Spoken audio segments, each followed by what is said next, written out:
एक व्यक्ति जो कभी पूजा पाठ नहीं करता लेकिन आराम की जिंदगी बसर करता है, वही दूसरा व्यक्ति सच्चे मन से भगवान की पूजा करता है लेकिन बहुत कष्ट और दुख उठाता है। ऐसा क्यों? वो जो अधर्मी और अच्छे नहीं है, पापी है, उनका आनंद और सुख सुविधा कुछ ही समय की है। पर परमेश्वर कहते हैं कि धन्य है वे जो दुख तकलीफ उठाते और रोते हैं, क्योंकि ये बाद में आनंद पाएंगे और हंसेंगे। इनका रोना हंसी में बदल जाएगा और तकलीफ आनंद में, और ये सब मेरे परमेश्वर के राज्य के वारिस होंगे। ये मेरे साथ रहेंगे हमेशा। एक बात और, जो गरीब टूटे टूटे मन के ओर परेशान होते हैं वो परमेश्वर के ज्यादा करीबी होते हैं। ये चाहे यहाँ तकलीफ में हो, पर इससे बहुत ही ज्यादा वो वहाँ परमेश्वर के राज्य में खुश रहेंगे। एक कथा बताता हूँ। एक बार नारद जी ने यही सवाल श्री नारायण जी से पूछा कि प्रभु, जो नगर सेठ है वो हर रोज शाम को शराब पीता है, नाच देखता है, फिर भी उसकी दौलत बढ़ती जा रही है, और जो मंदिर का पुजारी है जो सुबह शाम आपकी पूजा करता है वो दरिद्र है, यह न इंसाफी है। प्रभु ने कहा, दोनों का इम्तिहान लो, पता लग जाएगा। सुबह 4 बजे नारद जी मंदिर पहुंच गए। बोले, नारायण नारायण में नारद हूँ। पुजारी को कहा, एक सवाल का जवाब बताए कि आज मैं जब वैकुंठ गया तो प्रभु माता लक्ष्मी के साथ एक खेल कर रहे थे। उन्होंने एक सुई खड़ी कर रखी थी, उसमें से एक हाथी को लक्ष्मी जी फेंकती थी तो प्रभु पकड़ लेते, फिर प्रभु हाथी को सुई के अंदर से फेंकते, लक्ष्मी जी पकड़ लेती। पुजारी बोला, तू बेवड़ा कहाँ से मेरा धंधा चौपट करने आ गया? रात को नौटंकी के बाद तू मेरे पास आ गया। कभी ऐसा हो नहीं सकता, बेकार की बात न कर, एक तरफ हो जा। अभी लोग आते होंगे, तेरी बात सुनेंगे तो तुझे मारेंगे।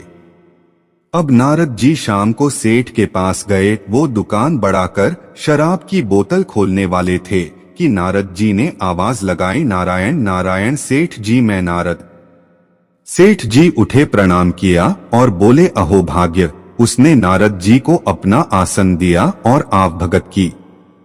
नारद जी ने सुई हाथी की कथा सुनाई और पूछा, यह कैसे संभव है? सेठ जी ने कहा, नारद जी, आप प्रभु के साथ सदा रहते हैं फिर भी उनकी महिमा नहीं जानते। वो त्रिलोकी के नाथ हाथी तो छोटी चीज है, वो सुई में से पूरा ब्रह्मांड निकाल दे, आप तो हाथी की बात कर रहे हैं।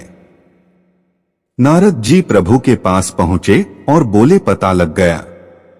पुजारी सिर्फ अपने धंधे के लिए आपकी पूजा करता है, परंतु सेठ पूर्ण श्रद्धा रखता है, इसलिए ही पुजारी गरीब है और सेठ साहूकार।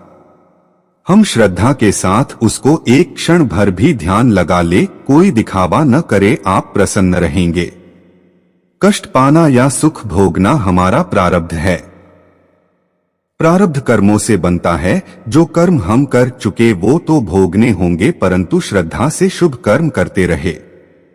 एक व्यक्ति है जो बुरा करता है लेकिन पूरे विश्वास के साथ भगवान की पूजा करता है, और दूसरा व्यक्ति अच्छा करता है लेकिन भगवान की पूजा कभी नहीं करता है। भगवान को कौन प्रिय है? हम भक्ति पूजा पाठ बहुत करते हैं लेकिन कोई लाभ नहीं मिल रहा है, क्या कारण है?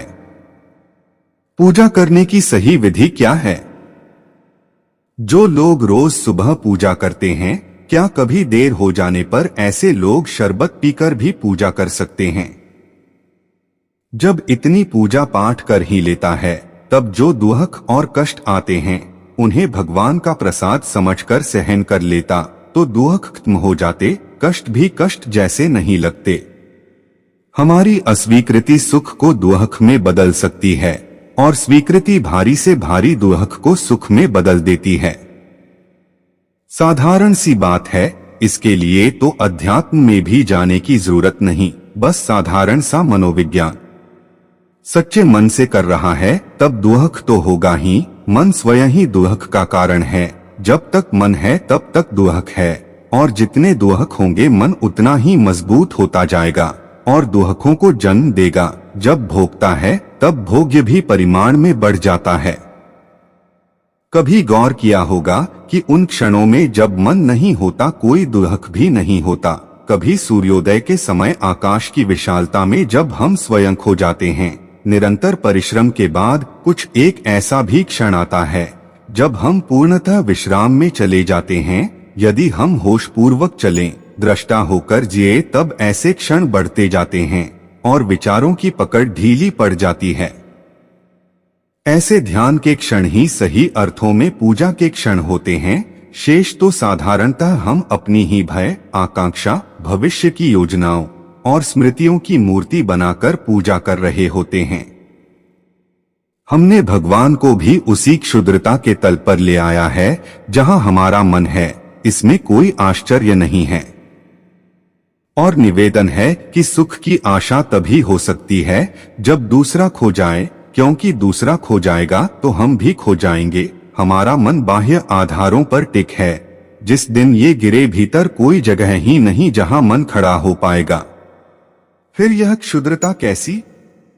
दूसरा व्यक्ति आराम की जिंदगी बसर कर रहा है, तब तो यह प्रसन्नता का विषय है। हमारे भगवान जो कण कण में हैं, उस व्यक्ति के भीतर भी हैं। वे आराम कर रहे हैं। इससे अच्छी बात और क्या हो सकती है? यह तो आनंद का स्रोत होना चाहिए था, पर यह भी विष बन गया, क्योंकि भगवान तो बस एक यंत्र मात्र थे। असल आकांक्षा तो आराम की थी। असल आकांक्षा तो आराम की जिंदगी बसर करने की थी। वही आकांक्षा मूर्ति बन गई, वही आकांक्षा धूप बन गई, वही आकांक्षा पूजा के फूल बन गए।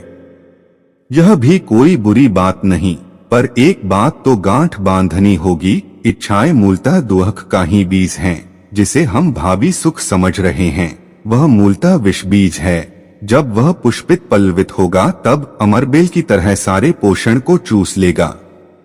आकांक्षा कभी किसी की पूरी नहीं हुई और न कभी होगी। यह मृगमरीचिका है जो रेगिस्तान में भूखे प्यासे भटकाएगी और अंत में धूल के अतिरिक्त कुछ भी नहीं मिलेगा। इसलिए मन को विचार शून्य होकर जीतें, ध्यान के कमल खिलाएं। एकमात्र ध्यान ही सुख कहा जा सकता है।